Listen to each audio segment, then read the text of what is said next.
playing with absolute trust and conviction. That's a fun place to build your offense from.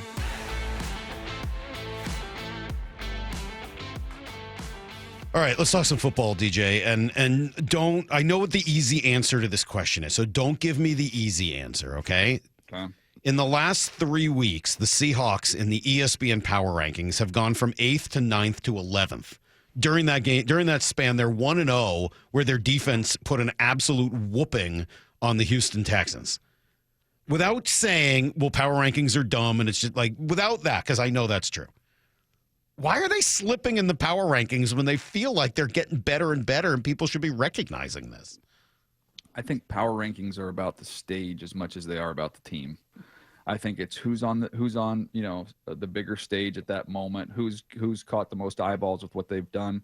And to me, like, one of the compliments you could give a team is that they can be boringly good. Like, you can dominate and not be on center stage and not have everybody, watching it, and it can kind of slip under the radar. I just think power rankings are about what grabs your attention, and that's where you see the fluctuations, with some teams vaulting up over others. So that's just my take on it. I did do some homework, by the way, for you, Salk.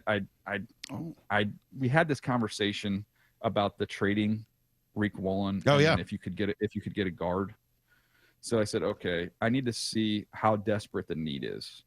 So I went back and I watched a lot of Anthony Bradford, including all of his pressures that he's allowed. Not good.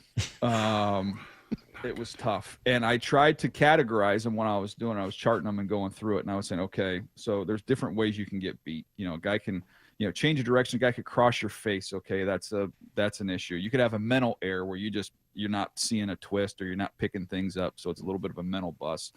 So he has a couple of each of those. You have some like on the edges where guys just kind of beat you right off the snap, off the edge a little bit. There's 3 of those. But man, I had 6. If you add them all together, it was 9 of those pressures were just pure power, or him just lunging and ducking his head and getting beat right now. And that's the worst way you can lose as an interior offensive lineman. Compare that. Let me look at Gray Zabel's, because Gray Zabel, I think, was second on the team with pressures.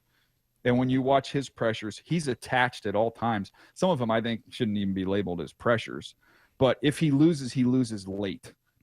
There was some mental errors early in the season, which he cleaned up as you were going through it. But there's different ways to lose is what I'm getting at, and he is losing a way that's no bueno going forward. So I would agree with you and see that as maybe a little bit more of an aggressive move to try and shore up that position. And is anything going to be available? I mean, that's always the part of it, right? We do this all the time, and in baseball, especially in the off season and through the trade deadlines where there is so much more activity. Do you get any sense now, 1 week away, that then there is a solution on the other side of that equation? I think and I don't know the names, but I think there's opportunities to try. And I think there's some that you can get for minimal, on some bad teams, take a shot. I'll be honest with you, that doing the Charger games, if you'd have told me before the season that Bobby Hart was going to be starting games at right tackle, I would have said, oh man, the sky is falling. Like he's their 6th offensive tackle that they've played in this year. And he hadn't played in a couple years. And I'm watching him every week and I'm going, he's hanging in there. He's hanging in there. He's actually played decent football, played solid football, more than decent. And I'm like, sometimes you got to just give other guys a chance. If you know what you have is not good enough, then you could say, okay, we're trying to find this great upgrade. Well, maybe just somebody new environment, new coach, and maybe you land on something there.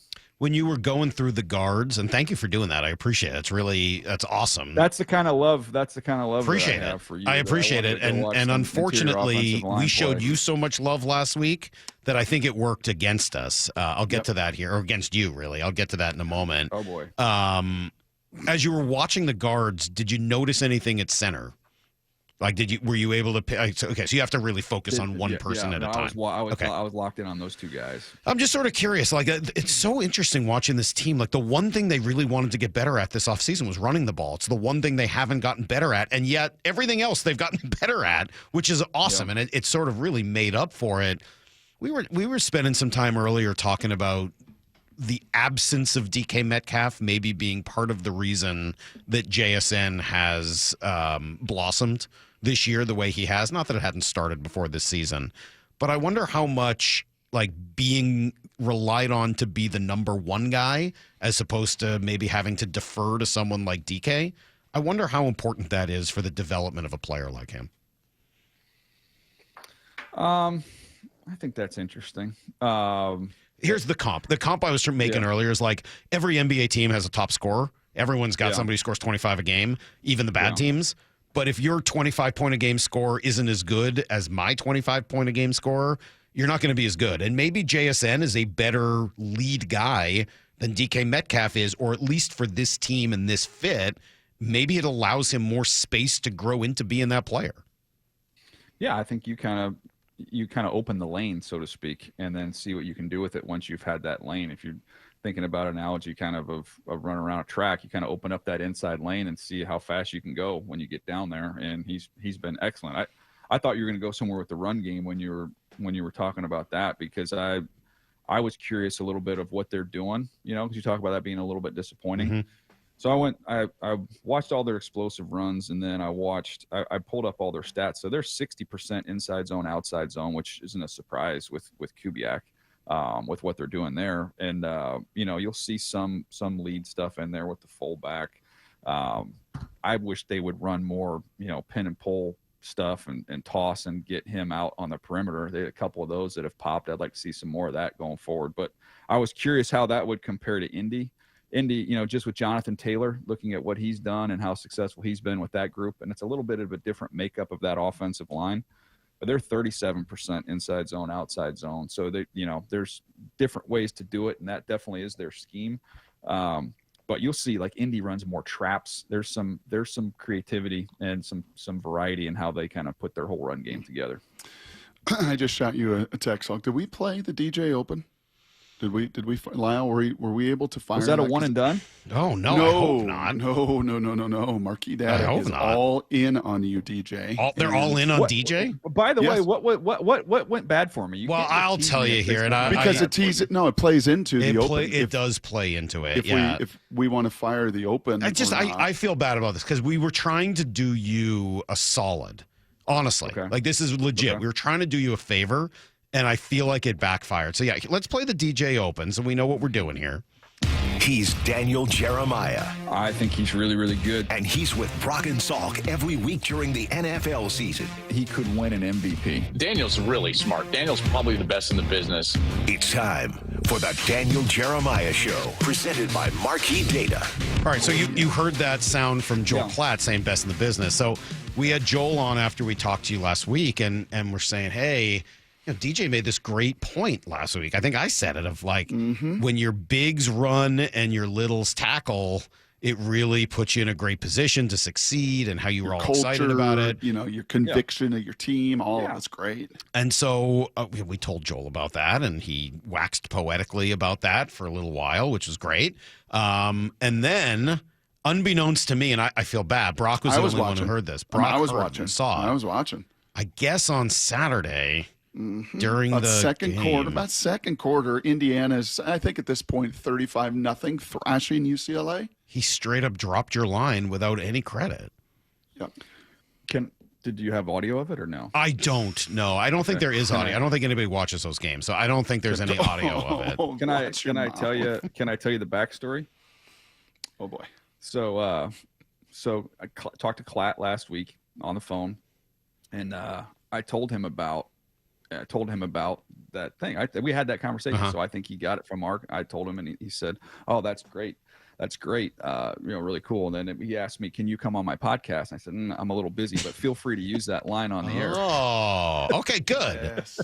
So he's a man of integrity. He, and I don't need attribution. We're just trying to put good. We're trying to create little things and get like trust our eyes, trust our guys. Like these are our unique little things. We just want them to catch on. Yeah, we're not. I was sort of hoping it would be like I heard that from Daniel Jeremiah on the Brock and Salk Show. I mean, like, right? It was really about us. I mean, like you were an unwitting participant. But make no mistake, still bust him the next time that he comes on. Yeah, we will.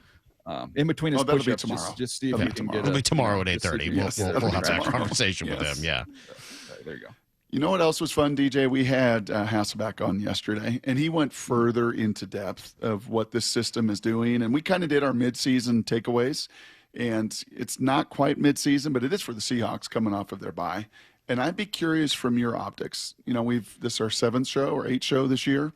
I'm just kind of curious if you were to give your 2 biggest first half takeaways, 2 or 3, of the Seahawks through 7 games and heading into Sunday Night Football, what would be atop Daniel Jeremiah's list? Number 1 would be Salk was way wrong on that one practice observation of Sam Darnold during training camp, and he is more than fine and an upgrade over what they had previously at the quarterback position. They're set. They're in a good spot there. So that would be the first one. And then the next one would be I think you're seeing this defense kind of really, really emerge. And to me, it's it's just the sum of guys that they have, the depth of guys that they have that they can roll out there.